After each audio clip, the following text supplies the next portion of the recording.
Voilà ma toison, et je vais, enfin mon morceau de toison, et je vais maintenant procéder à la dernière étape, c'est-à-dire à séparer les petites mèches qui seraient agglomérées avec le fond de la toison, et essayer de les brosser.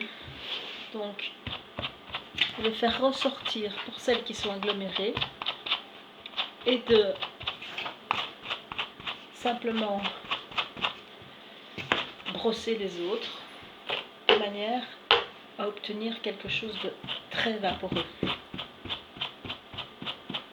Donc on va très vite avoir un résultat, et en même temps ça participe à enlever les éventuelles dernières petites impuretés qui pourraient se trouver dans la toison.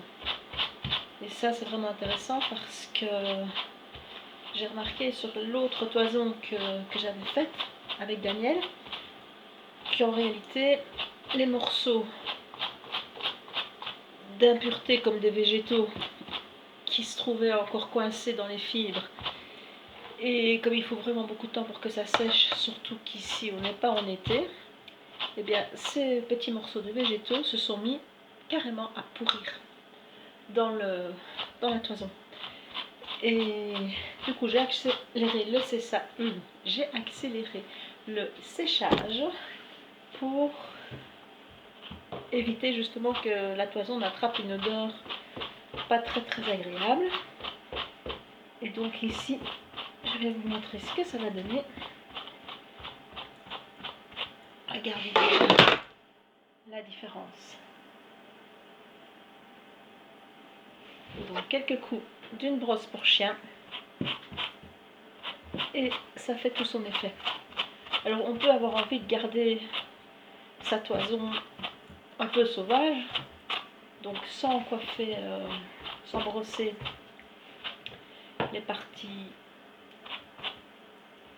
de laine. C'est vraiment au choix. Voilà. Donc je vais vous épargner la suite du travail et je vais juste vous montrer l'autre toison que j'ai faite avec Daniel pour vous montrer ce que ça fait quand c'est vraiment grand. Donc voilà pour celle-ci ce que ça donne. Et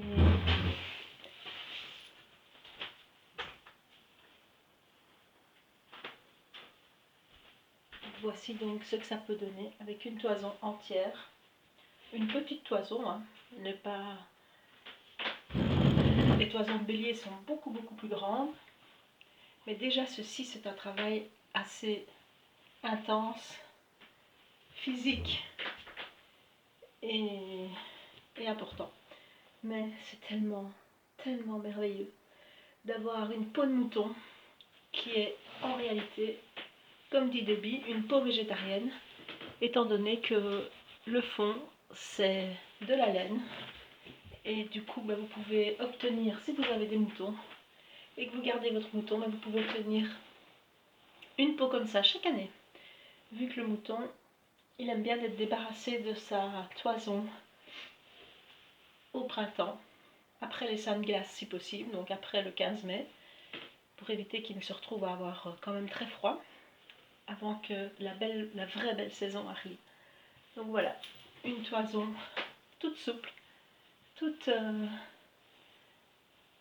merveilleuse, je n'ai pas d'autre mot. Voilà, merci d'avoir partagé, merci d'avoir été là et d'avoir partagé, même si je ne vous vois pas, d'avoir partagé tout ça avec moi. À bientôt.